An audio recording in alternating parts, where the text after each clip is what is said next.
Hola, buenos días, bienvenidos. Estamos comenzando nuestro tiempo devocional.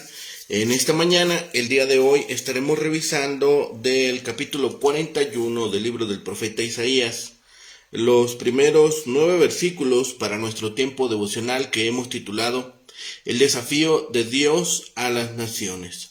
El desafío de Dios a las naciones. Vamos a hacer la lectura de nuestra porción. Recuerden que estamos leyendo la Nueva Traducción Viviente para nuestro tiempo devocional. Dice la palabra de Dios: Escuchen ante mí, tierras más allá del mar. Traigan sus argumentos más convincentes. Vengan ahora y hablen. El tribunal está listo para oír su caso. ¿Quién ha incitado a ese rey del oriente, llamándolo en justicia para el servicio de Dios? ¿Quién le da victoria a ese hombre sobre muchas naciones y permite que pisotee a los reyes?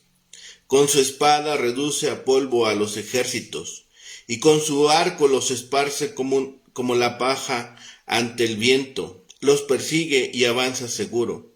Aunque pisa terreno desconocido, ¿quién ha hecho obras tan poderosas, llamando a cada nueva generación desde el principio del tiempo?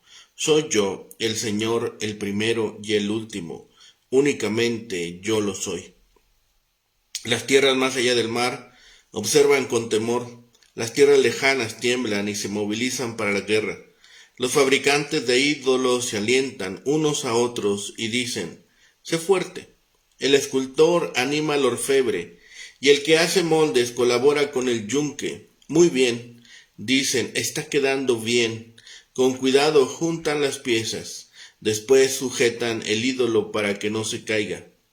Pero en cuanto a ti, Israel, mi siervo, Jacob, a quien he escogido, desciende de mi amigo Abraham. Te he llamado desde los confines de la tierra, diciéndote, eres mi siervo, pues te he escogido y no te desecharé.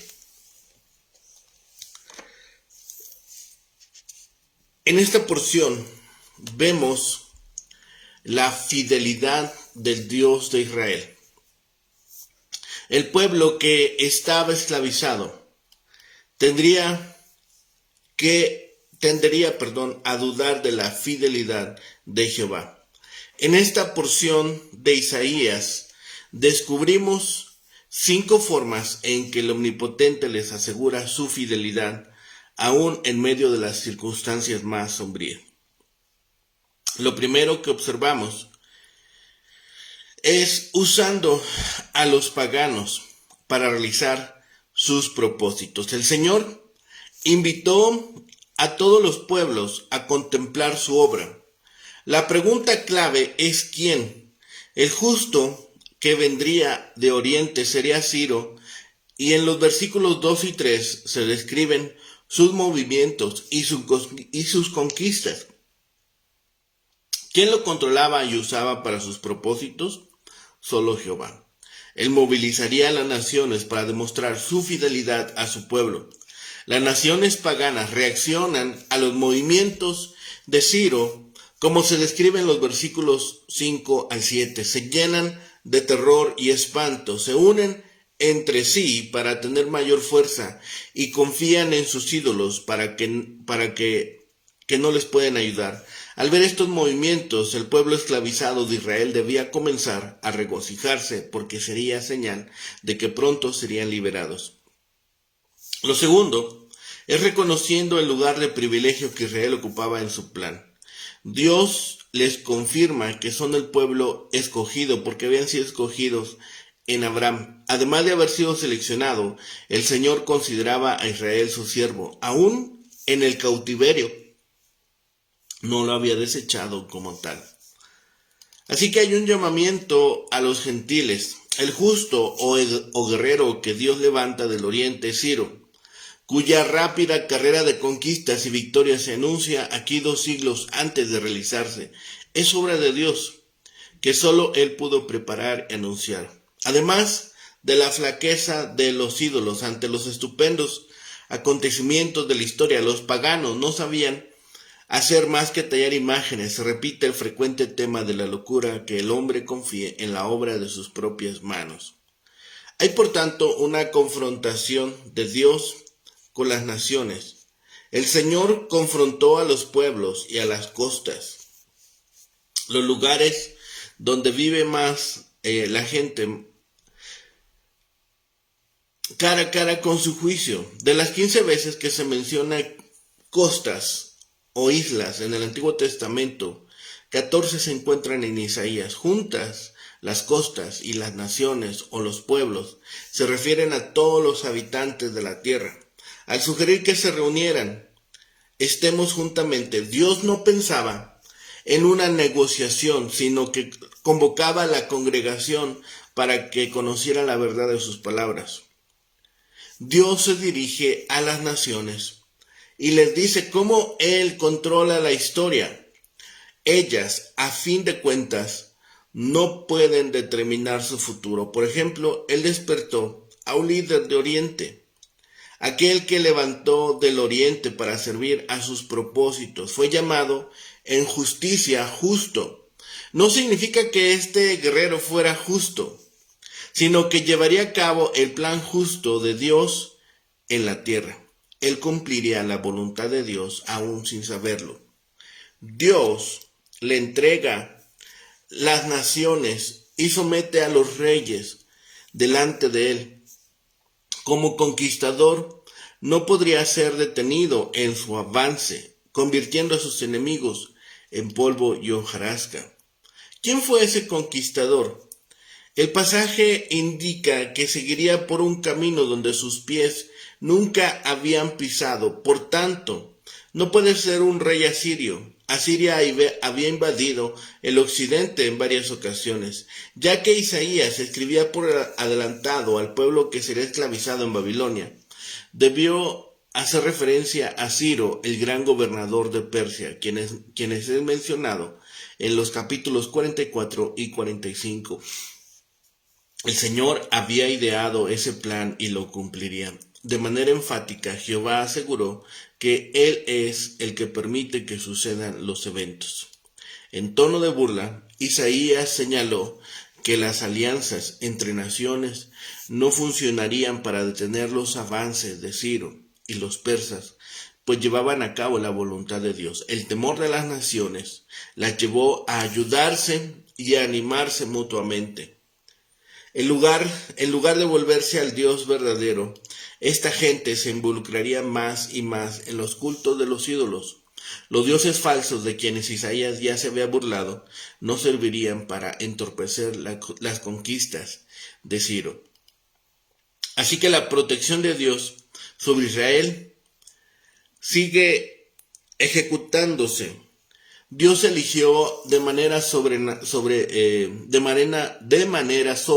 a Israel, también llamado Jacob y descendencia de Abraham, para ser su siervo y para hacer su voluntad. Infortunadamente, en repetidas ocasiones fracasó y no fue un siervo fiel. Por esto Dios tuvo que castigarlo. Es probable que cuando habla de recoger a la nación de los confines de la tierra, se refiere al hecho de que Dios reunirá a Israel después del cautiverio y no al trayecto por el cual condujo a Abraham desde Ur de los caldeos. La elección divina de Israel es un tema recurrente en la segunda sección principal del libro de Isaías. A pesar de que Israel fue exiliado por su pecado e incredulidad, no había sido desechado por Dios. El pacto que había hecho con Abraham era incondicional, por tanto su descendencia no debía temer. El Señor seguiría siendo su Dios y estando con ellos para fortalecerlos, ayudarlos y sustentarlos. La pregunta que brota en esta sección es si puede un Dios pagano levantar a alguien en justicia, usarlo como le plazca y hacerlo victorioso sobre las naciones. Así hizo el Señor con Abraham, o más bien lo hará así con Ciro. Los pecadores se animan unos a otros en los caminos del pecado. ¿Los siervos del Dios vivo no se estimularán mutuamente a su servicio? El pueblo de Dios es la simiente de su amigo Abraham. Este es ciertamente el título más elevado que se haya dado a un mortal.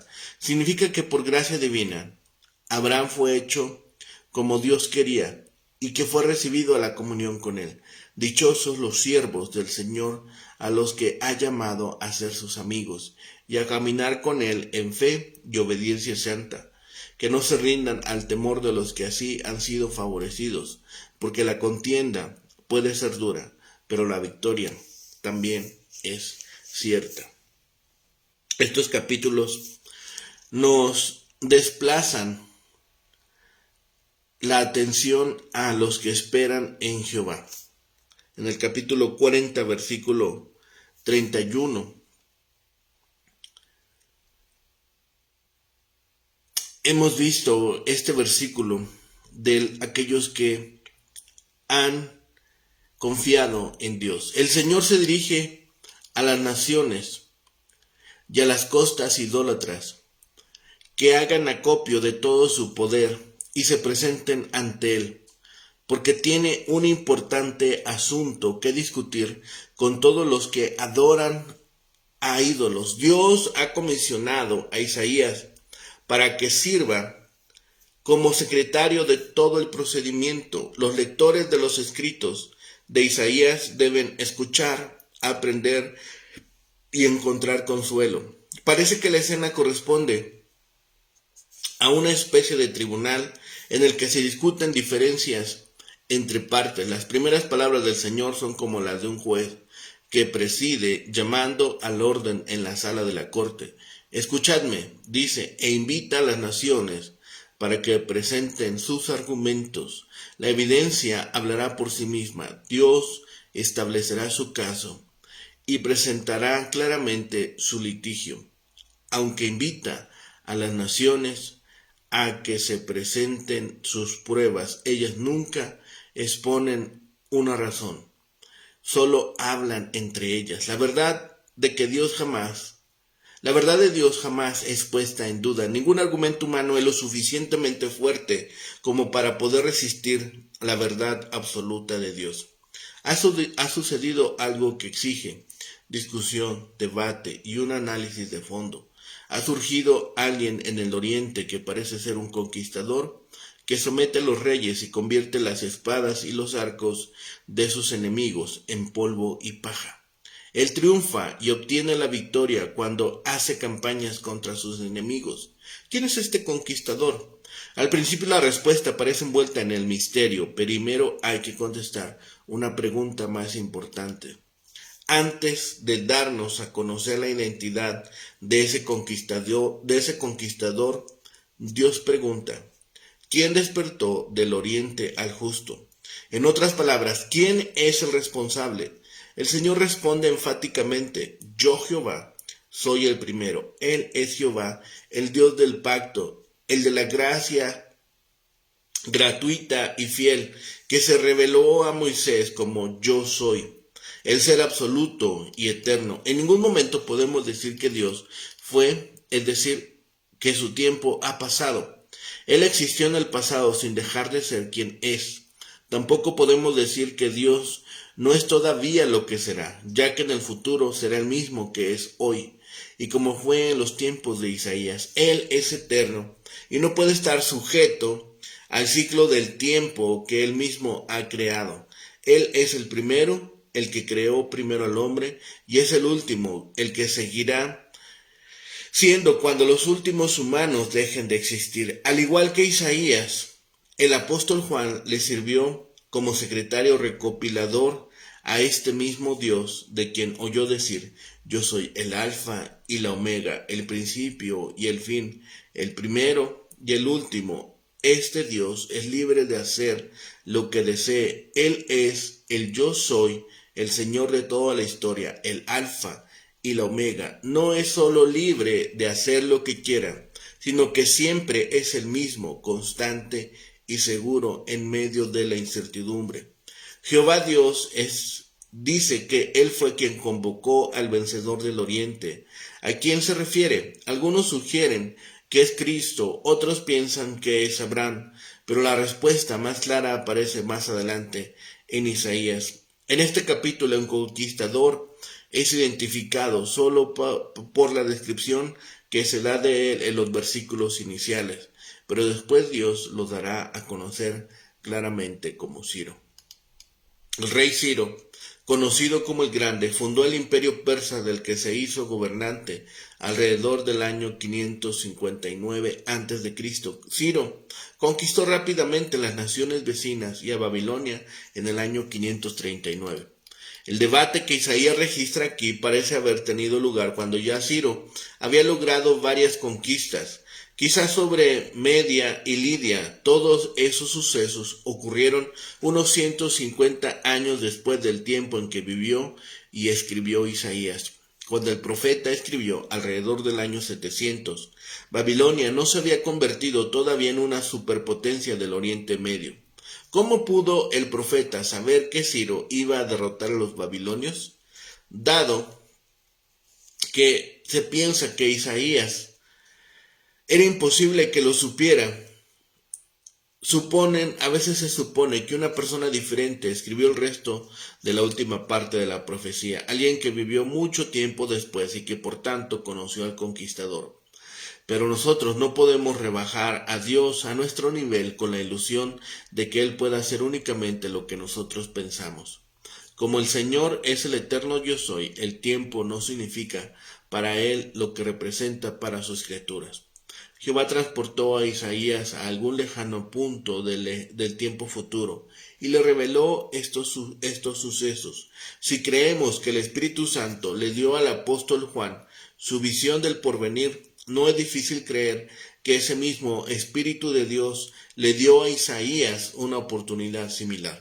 Dios tenía una razón muy importante para darle a conocer a Isaías y al pueblo de su época la llegada de Ciro. Él le había dicho claramente al rey Ezequías que los babilonios no iban a venir a destruir a Jerusalén y a llevar a Judá al cautiverio, pero ahí no termina la historia. Judá no iba a desaparecer entre la amalgama de pueblos semíticos y en el caos de la conquista y la derrota. Un resto iba a regresar del cautiverio para reconstruir a Jerusalén y a Judá. El anuncio de la aparición de Ciro tenía el propósito de consolar al descorazonado pueblo de Dios antes y durante el cautiverio en Babilonia. Esas promesas se convirtieron en un rayo de esperanza durante sus tristes días de esclavitud. Dios les mostró lo que iba a hacer para el beneficio de ellos, sus hijos. Los libros de historia están llenos de relatos de las grandes contribuciones de un sinnúmero de hombres y mujeres. ¿Por qué merece Ciro que se le incluya en la palabra de Dios? ¿Por qué no están incluidos también Julio César, el almirante Nelson, George Washington, Mao Zedong o los miles de otros que se han destacado en los anales de la historia humana? Dios pregunta, ¿quién despertó del oriente al justo? Dios también da la razón por la cual llamó a este hombre al que para justicia convocó ante sus pies. La fidelidad de Dios se caracteriza por la justicia que le mostró a su pueblo cuando los liberó y destruyó a sus enemigos. Ciro tuvo un papel especial en el cumplimiento de los planes de Dios. De los planes que Dios tenía para la nación israelita. Aunque Dios había prometido que el Mesías iba a venir, no había aparecido todavía en la época de Isaías, ni lo haría en los días del yugo babilónico. El justo plan de Dios significaba la salvación para todo el mundo y requería de un campeón o conquistador. Incluso en el caso que Ciro no lo hubiera comprendido plenamente, Dios lo escogió para que desempeñara un papel en la venida del Salvador al mundo. Judá fue dejada en libertad y un remanente de ella regresó a Palestina cuando Ciro emitió el edicto de la terminación de su servidumbre. Siglos más tarde, el Mesías nació de la casa de David en Belén, la ciudad real de David. Otros líderes mundiales pueden ser importantes, pero ninguno de ellos tuvo el mismo impacto en la historia del plan de salvación de Dios para el mundo de pecadores. De acuerdo con la visión que Dios le dio a Isaías, el conquistador ha comenzado su campaña y ya ha derrotado a reyes y naciones. ¿Cuál es la reacción ante esos acontecimientos? El profeta nos dice que las naciones tiemblan ante la proximidad del invasor y que se preparan para resistir adoptando para ello tres estrategias. Primero, se reúnen para brindarse ayuda mutua. Segundo, se alientan unas a otras para fortalecerse. Tercero, se hacen ídolos. Los enemigos de Dios que van en contra de sus propósitos hablan en estos versículos, pero no se dirigen al Señor en su tribunal. En lugar de eso, se animan unos a otros diciendo: esfuérzate. Esa palabra es solo un deseo, un pensamiento humano que carece de base y fuerza, porque viene de hombres débiles y temerosos que se enfrentan juntos a circunstancias difíciles. Un hombre le habla a su compañero para confortarlo y nada más. Lo que dice carece de valor. Guardemos en mente estas palabras cuando leamos sobre el consuelo que Dios le da a su pueblo. La diferencia es importante. Encontramos otro interesante contraste en las otras expresiones que se emplean acerca de las naciones incrédulas. Alientan a sus artesanos para que se hagan ídolos más grandes y mejores, según creen, les ayudarán a resistir la llegada del invasor. Jehová les parecía poca cosa e ineficaz. Por supuesto, los dioses tenían que ser clavados, asegurándolos a una base para que no se cayeran. Cuando los artesanos terminaban su obra, declaraban que los dioses fundición que habían creado eran buenos, como dice algunas versiones. Si recordamos los primeros capítulos de Génesis, vemos que Dios declaró lo que él había creado era bueno. Resulta irónico que las criaturas humanas que hizo Dios evalúen a sus dioses falsos de la misma manera. Con esas palabras rechazan a su creador, que es el primero y el último. Cometen el error de no buscarlo cuando enfrentan dificultades. No se vuelven a su creador, sino que permanecen ciegos en su incredulidad.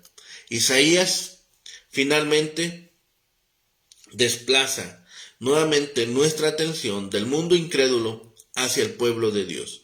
Pero los israelitas también vieron lo mismo que los demás pueblos. Se percataron de las victorias del conquistador y sin duda sintieron gran temor. Pero Jehová Dios deseó consolarlos y se dirigió a ellos con gran ternura cuando le dijo a su pueblo: Israel, siervo mío eres tú, Jacob, a quien yo escogí, descendencia de Abraham, mi amigo. Cada uno de estos términos resulta importante. Cuando Dios llama a su pueblo Israel y Jacob, los lleva a sus orígenes. Su pueblo llegó a ser conocido como Israel, nombre que el Señor le dio a Jacob cuando le reiteró sus promesas en el Jaboc. Esta nación en particular se había convertido en el siervo personal de Dios porque había sido elegida por él. Desde un principio Dios tuvo planes extraordinarios para ella, pues el Mesías iba a venir al mundo a través de sus descendientes. Dios le dice que es la descendencia de Abraham, mi amigo. Esa denominación lleva a ese pueblo incluso más atrás, hasta el progenitor mismo de la nación, el padre de los creyentes, un amigo especial e íntimo de Dios, escogido por él. También le hizo muchas y extraordinarias promesas. El profundo amor que el Señor tuvo por el patriarca se extendería a todos sus descendientes, de manera que sin importar lo que viesen en el mundo, siempre deberían recordar la gracia de Dios para con ellos, y eso era amor. Personalmente, Abraham no era mejor que cualquier otro varón de la antigüedad. Fue grande porque Dios lo escogió y lo hizo padre de los creyentes. Estos versículos indican muy claramente que Dios actuó decididamente para hacer suyo a este pueblo. Te tomé, te llamé y te dije, te escogí y no te deseché. Todo esto destaca la gracia inmerecida y gratuita de Dios hacia los humanos, pecadores y temerosos. Finalmente, este capítulo tiene por objeto convencer a los idólatras y consolar a todos los sinceros adoradores del Dios verdadero. Dios, por medio del profeta, muestra la necedad de los que rinden culto de adoración a los ídolos, pero también anima a los que son fieles a que continúen confiando en Dios. Esta es una exhortación a nosotros. Esta es una exhortación que debe retumbar en nuestra mente. ¿Qué es lo que Dios ha hecho por nosotros? Solo Dios puede predecir lo que vendrá y realizar efectivamente su voluntad. Así que confiemos en la ayuda de Dios. Confiemos en su palabra. Dependamos de Dios. Estemos atentos a su voz y estemos atentos a su palabra. Todos los creyentes somos ahora el pueblo escogido de Dios y todos tenemos la misma responsabilidad de representarlo ante el mundo. Algún día Él reunirá a todo su pueblo fiel. No debemos temer porque la presencia de Dios está con nosotros. Nos ha dicho, yo estoy contigo. Dios ha establecido una relación con nosotros. Nos ha dicho, yo soy tu Dios. Y Dios nos da seguridad de fortalecernos, ayudarnos y vencer al pecado y a la muerte. ¿Realmente nos damos cuenta de todas las maneras en que Dios nos ha ayudado? Yo estoy contigo. Yo soy tu Dios. Y yo te sostendré. Son las palabras de un Dios todopoderoso que ha dado a cada uno de nosotros. Cada generación ciertamente queda atrapada en sus problemas, pero el plan de Dios abarca a todas las generaciones. Cuando nuestros bisabuelos vivían, Dios obró también en la vida de ellos. Cuando las siguientes generaciones vengan, Dios seguirá obrando de la misma manera. Él es el único que ve claramente lo que sucederá dentro de 100 años, como lo vio hace un siglo. Cuando el futuro nos preocupe, hablemos con Dios, quien conoce las generaciones futuras, al igual que las pasadas. También busquemos consolación en su regazo, y Él nos dará sin medida. Así que nosotros mismos aceptemos también este desafío de parte de Dios. Confiemos en Él, atendamos a su palabra, sigamos sus recomendaciones y atendamos a cada una de sus exhortaciones, porque Dios siempre es bueno, porque Dios siempre es fiel. Oremos. Bendito Padre y Señor, gracias te damos, Señor, porque siempre eres bueno, porque tu misericordia, Señor, siempre nos alcanza. Y tu palabra, Señor, siempre nos confronta, nos exhorta, nos anima y nos alimenta, Señor. Gracias, Padre, porque en todas las cosas siempre eres bueno.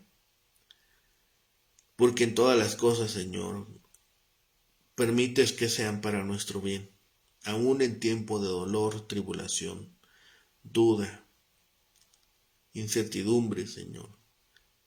Nos permites, Padre, buscarte. Nos permites, Señor, anhelar tu presencia. Permite, Señor, que en todas las cosas, que en todo momento, que en todo tiempo, Señor, estemos muy dispuestos a poner todo bajo tus manos. Perdona, Señor, nuestros tiempos de duda. Perdona, Señor, también nuestros tiempos de flaqueza. Sosténnos, guárdanos, límpianos de impurezas y permite que sigamos caminando a tu lado. Y un día, Señor, reunirnos en tu gloria con todos los creyentes, con todos aquellos que decidieron doblar su rodilla y reconocer a Jesús como Señor y Salvador. Gracias, Padre, por todo ello. Ponemos en tus manos también nuestras peticiones, nuestros anhelos, nuestras debilidades, Señor, nuestras flaquezas, para que nos ayudes con ellas. Nos permitas, Señor, librarlas y ser aceptos delante de tus ojos, Señor. Seguir creciendo hasta la estatura del varón perfecto. Todo lo dejamos en tus manos, todo lo rogamos a ti y clamamos en el bendito nombre de Cristo Jesús, Señor y Salvador nuestro. Amén. Que tengan un excelente día. Que el Señor les bendiga.